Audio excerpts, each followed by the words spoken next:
बिस्मिल्लाहिर्रहमानिर्रहीम। अस्सलाम वालेकुम, मैं हूँ बिलाल सईद। आज जो वाक़या आपके सामने रखने जा रहा हूँ बहुत अच्छा वाक़या है। आपको पता है कि पहले एक स्टोरी होती है, उसके बाद जो स्टोरी का नतीजा होता है वही आपके लिए मैंने रखना होता है आपके आगे।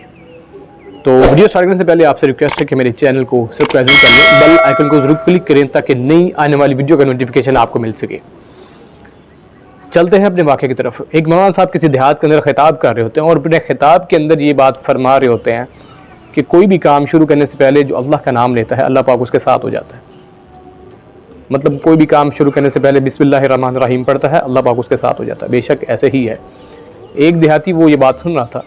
उस देहाती का काम क्या था, दरिया को पार करके उस तरफ जाना और दरिया को पार करके उस तरफ अपने घर की तरफ आना। उस देहाती का यही काम था। अब वो एक देहाती था, सुबह उठा, उसने अपने बगल में जूता डाला और बिस्मिल्लाहिर्रहमानिर्रहीम करके उसने एक पाँव अपने दरिया में रखा, अल्लाह पाक ने रास्ता खोल दिया और दरिया के ऊपर रास्ता उसका बना दिया। वो अपने मुकाम की तरफ गया और शाम को फिर ऐसे ही वापस आ जाता था। लोगों ने मिलकर मौलाना साहब को खबर दी कि फ़लाँ फ़लाँ बंदा ऐसा है, वो ऐसा करता है और ऐसा पहुंच जाता है। कश्ती, पहले वो कश्ती के ऊपर जाता था और आजकल वो जूता बगल में लेता है और अपने मुकाम तक पहुँच जाता है।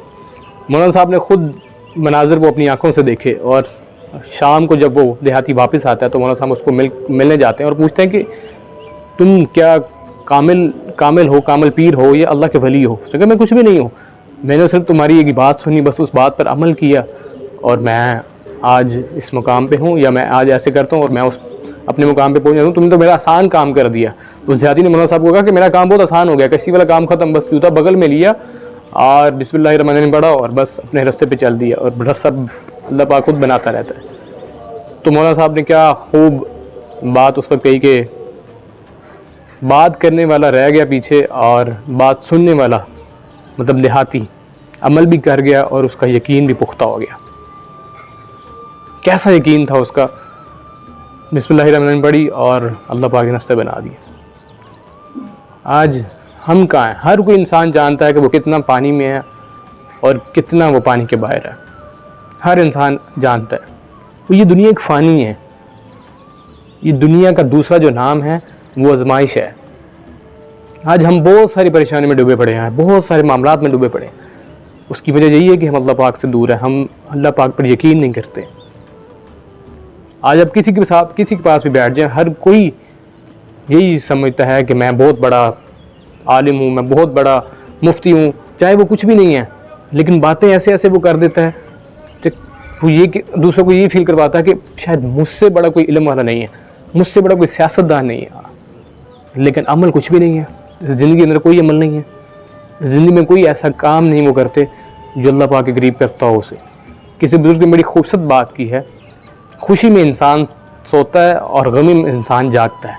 जब इंसान को खुशी आती है, जैसे कि अब एक इंसान है, वो बहुत कह लें कि अल्लाह पाक ने उसको दौलत से नवाजा है, हर नेमतों से नवाजा हुआ है और बहुत सारे दौलत के अंबार उसके आगे लगा दिए, तो आप मुझे बताएं वो खुशी के अंदर कोई अल्लाह को याद करता है? बहुत कम लोग हैं ऐसे जो अल्लाह को याद करते हैं खुशी के अंदर।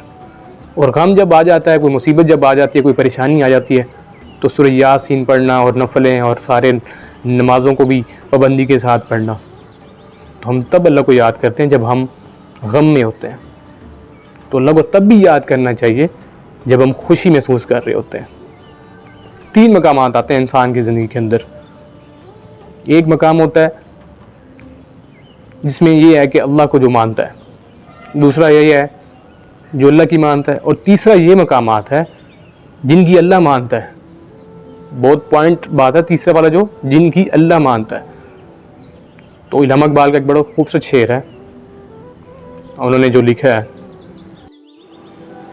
खुदी को कर बुलंद इतना तकदीर से पहले, खुदा बंदे से पूछे बता तेरी रज़ा क्या है। ये मुकाम तब आता है जब अल्लाह बंदे की मान रहा होता है, और अल्लाह बंदे की तब मानता है जब बंदा अल्लाह की मान रहा होता है।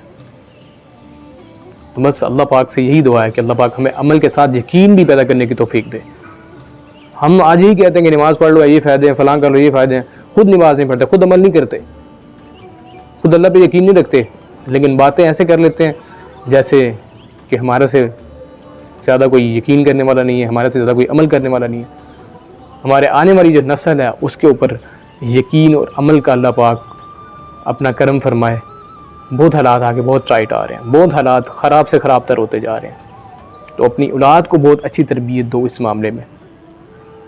हर काम जब आप खुद करोगे तो आपकी औलाद भी खुद करेगी, जब आप नहीं करोगे तो आपकी औलाद भी नहीं करेगी। तो अल्लाह पाक हमें अमल करने की तौफीक अता फरमाए। सलाम हाज़िर करता हूँ। इंशाल्लाह मुलाकात होगी नेक्स्ट वीडियो में। अपना ख्याल रखिए, मुझे अपनी दुआओं में याद रखिएगा। अल्लाह निगहबान।